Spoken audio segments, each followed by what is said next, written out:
Hi everyone. So today I'm going to talk through three main reasons why your Excel formula isn't calculating properly and why it's not working. So I'll just go straight into it. So here we've got a little example.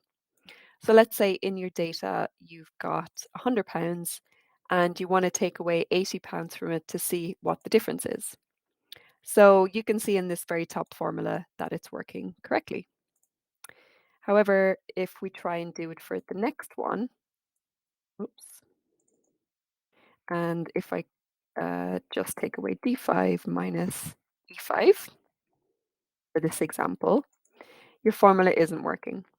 But you can see it's got the equal sign and it should work correctly. Now, the main reason why this isn't working is if you go up to the very top, you can see here there's a little apostrophe right before your equal sign.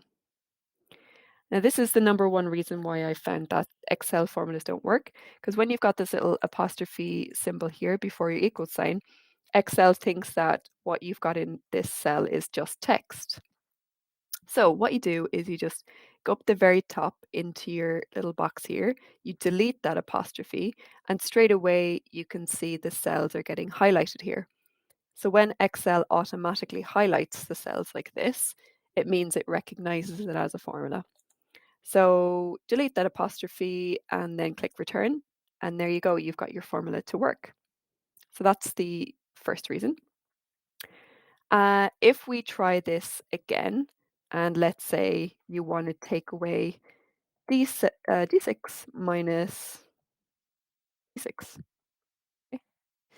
So another reason why this formula isn't working is because, again, you've got that apostrophe that has appeared.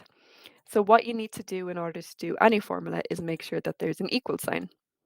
So you've typed in the cell names, so D6 and E6, but you haven't put in an equal sign. So if you put in an equal sign straight away, it will work. So that's number two. Okay.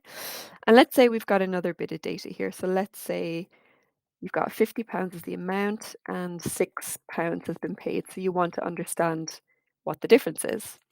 So in any set of data, you can always drag down your formula. Okay. So in this example, we've dragged it down. However, if you're good at maths in your head, 50 minus 6 does not equal 35. However, Excel has picked it up. You can see it's highlighting the cells. It's got its equal sign. It doesn't have an apostrophe. Why isn't it working?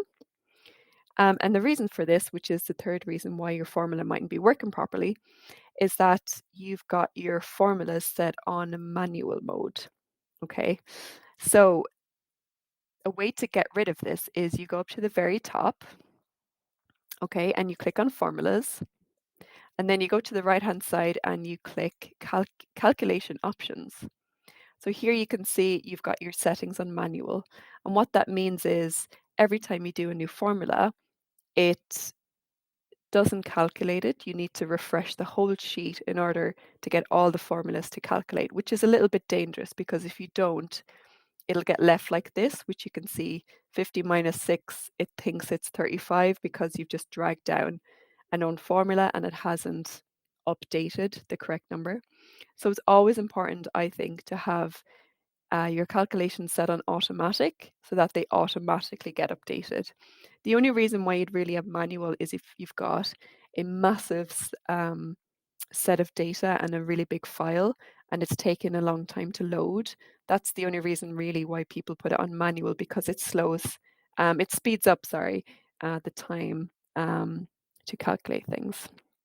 Okay, so if you put your thing on automatic, it will update straight away and there you go. It's updated the formula correctly.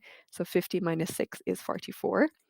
And then if you literally have any other data below that, we just make up numbers here. And if you drag your formula down, it will automatically calculate it as you can see here. And there you go. So those are the three main reasons why your formula isn't